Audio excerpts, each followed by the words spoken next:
I got to be busy, man. That's my thing. Like, I got to be busy. If I'm not getting ready to fight somebody, and I've said this 1,000 times, I have to have some kind of obstacle, you know, in front of me. So if I'm trying to do movies or grow my businesses, I just need to be in action, you know? Yeah.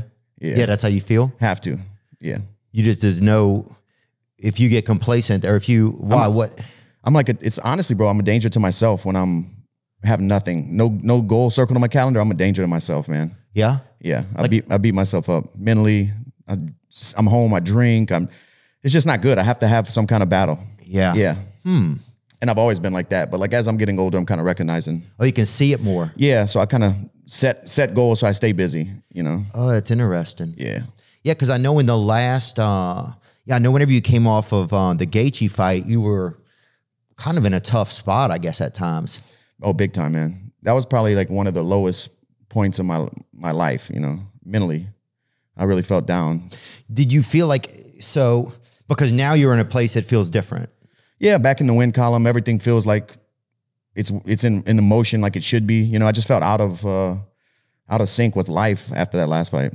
Yeah, do you think that it's like, because yeah, I'll like a lot of times determine how I feel about myself based on what is happening like in my career or in my social life sometimes, or how I think people are perceiving me, you know, like, do you notice for yourself, was any of that like about, did you feel like you were depressed? Did you feel like it was like were you able to get any perspective on like what made you feel bad kind of, or? No, I don't think I like pinpointed what really brought me down. Obviously getting kicked in the head wasn't good, but sorry. Yeah.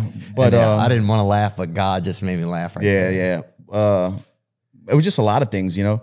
And like, I think I might've texted you after as well, after that fight. Like, I worked so hard to like build myself up and be successful and have a career, and fighting's tough, you know? And I feel like I've got myself to a point where I'm respected by my peers in fighting and stuff like that. And I feel like when I got home from that loss, it was like the world was just going to throw me away. Remember when I texted you that? That's how I felt. It's like I worked so hard, and one night you feel like, boom, everybody's throwing you away now. You know, like everything I've done before that feels like it doesn't matter. You know, it just sucks. It was like a bad place to be in myself, you know, waking up every morning, I was just not happy. Wonder what makes us feel like that, because I can totally relate to that, man. Like, if it doesn't go good, then I'm not worth anything. Right. I just feel. Is that what it felt like? Yeah. Yeah. Yeah. And in fighting, like they say, you're only as good as your last fight. And then that's where the world thinks about you. Your last performance, you know, getting knocked out.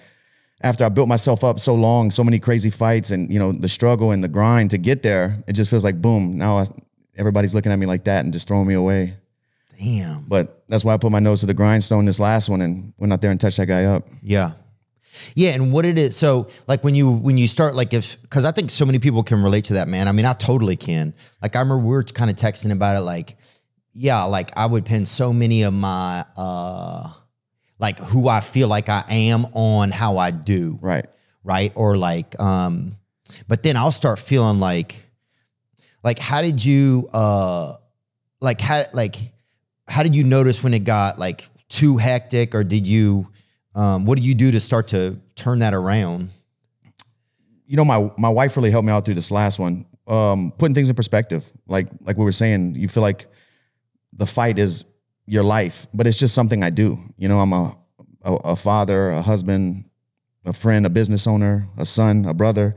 That's who I am. Fighting is just something I do, you know? So if you put in perspective like that, and I kind of switched my mindset of like, everything's an experience.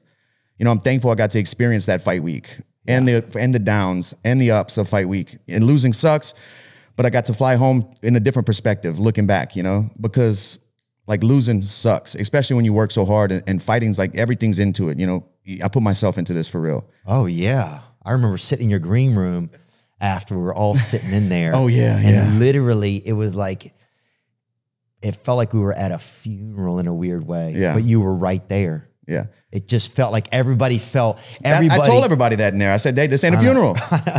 You're like, you're going around trying to boost people's spirits. You're like, hey, I'm You put on a black suit and stuff. Yeah, I'm still here. Yeah. I didn't even know where you got it. We're all singing, I can still hear Mama praying. Somebody stood up and was like, he was a good man. I'm like, I'm right here, bro. I'm right here. Yeah, I think that was somebody trying to flirt with your wife at the event too. Yeah. I don't know. That might have been Sabah, your buddy. Yeah, the demon. Yeah. It could have been him, could have been the demon. He definitely, he loves to meet a lady. But you know what? Taking that last loss, what really switched my mindset, man, is I know who I am. Like losing, you find out who you are, and losing sucks. But in those moments, like when you're down, it's a great time to experience you. You know, because like when you're winning, you can get this momentum. When everything's going good, you can kind of get in that groove where you're just on cruise control, you know. But when you lose and the phone stops ringing and you're at home laying in bed going to sleep by yourself and everything, the dust settles, you know, that's when you experience yourself, who you really are, you know. And I think that's important, you know. Yeah, was that tough? Did you like, what did you, because that's scary, because every moment of silence then you kind of like, if something like that happens to me, like I have something that's not good or feels like it's not good, I don't get the outcome that I want.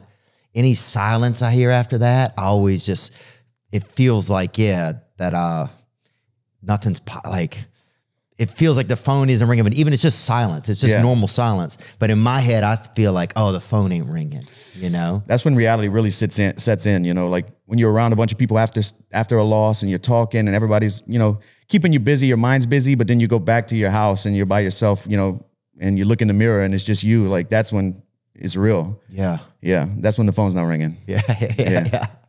What, how rough did it get? Like, was there moments where you're like, okay, I got to get some help? Like, what kind of help did you get? I started doing therapy. I went to speak to a therapist. Yeah. There were some nights where I just got up and left my house.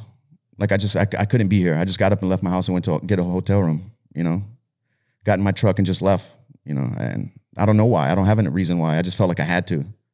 It was crazy, man. I was going through it. Yeah. Yeah. And do you think it was just that you were feeling like was some of it like medical or CTE related, do you think? Or do you have any perspective on like what it was kind of, or do you think it was just? I mean, it could have been all of that. You know, I definitely have head trauma. I have 50 fights and and you're from frickin' Youngsville. from Lafayette. Yeah, sorry. Yeah. But yeah, we all have head trauma. I mean, look, bro, if you born in fucking Louisiana. Yeah, you come out with head trauma, bro. That's on the report. Yeah. I'm sure it could have been all of, I don't know. You know, I just wasn't in a good spot, but I'm good now. That's what matters, you know. And what about medication or something? Like I was off antidepressants for a while because I was trying to not take them. Mm-hmm. And then I was like, I just can't do this right now. Life's too much. I'm going to get on them. I guess I'm back on right now.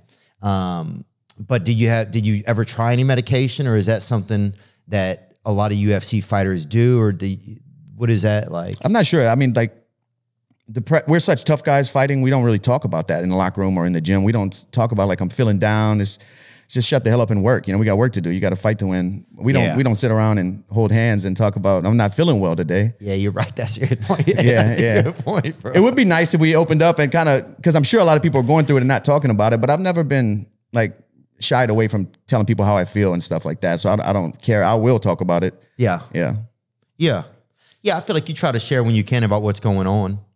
And I think that's one thing that's so interesting about kind of what the past like year of your life has been like, is that you were in a space where things were so tough and you were having a tough time, and then you get a victory and some of that goes away, but some of it may still stick around. So then you get some better perspective as to what that's like, you know? Yeah. It's just the highs and lows. Like losing is the lowest of the low. Then you win on pay-per-view, knock a guy out, and you're back on the mountaintop. It's just what a roller coaster this is, fighting, you know? Yeah. Yeah. I'm thankful for it all, though. You know, it's given me and my family everything we have. Yeah. So I'm thankful for it, the good and the bad. But I wouldn't recommend anybody seek this as a career. Really? No. Sorry. Be a doc. Go to school. Huh? Yeah, go to school. Go to college or something. Yeah. And now that you have like a win and it's a good place, and it takes like silences some of that self-critic in our head and some of that even fictional critique from other people, that some of it may be there and some of it may not. Yeah. Do you feel like, do I want to risk that again? Like, do you think about that at all? Yeah, I do. Like, where am I at if it doesn't go my way, which is likely, you know, it's fighting. I know I can beat anybody in the world. I believe in my skills, but the margin for error out there is one mistake, you wake up asking what happened, you know? You think you're going to the school bus stop, you know, you wake up like, I'm late for school. No. No, you dropped out. Yeah. Yeah. Sorry, that's too many Dustin's not in school jokes. What was it like to get, thanks for talking about it with me too, man. Oh, of course. What was it like to get like, cause if you were going through like if there were some real tough, some of your toughest times after the Gaethje fight, right? Before the BSD fight, what was it that made you able to stay in, like, get ready for that next fight? Because that's a space where honestly I think a lot of people can relate to in their lives. Like God, like I don't feel great right here, or you know, there's something in my life that's not perfect, or that's not the way I wish it to be. That's not my will, you know, and how to get ready then for something still that's important. Like we were talking about earlier, I think just having a name, having a date to circle on my calendar kind of put me in the right direction mentally. Like I knew I had something to work towards. It was a big challenge. It's a fight. It's what I've been doing my whole life. Like that kind of put me back on the track where I needed to be. Obviously, practicing mindfulness and speaking to therapy and talking to my wife and stuff like that was helping along the way. But whenever I got the name and the date for this next fight, everything kind of clicked into, all right, this is what I need to be doing. Wow. Yeah. It really drowned out all the idleness of sitting at home or overthinking. You know, I had such a big challenge in front of me that's all I focused on. Everything else like blinders. That's how fighting is for me, you know? Is that part of the reasons why you also took that fight, you think? Because you're like, I need a goal right now. Yeah. Wow. I was in the spot. It just happened. They called where I was in the spot of my life, like, and mentally in a place where whatever name they called with, I would say, yes, I just needed a challenge, you know, because I needed to be at war with something else besides myself, because I was fighting myself every day. Yeah. Yeah.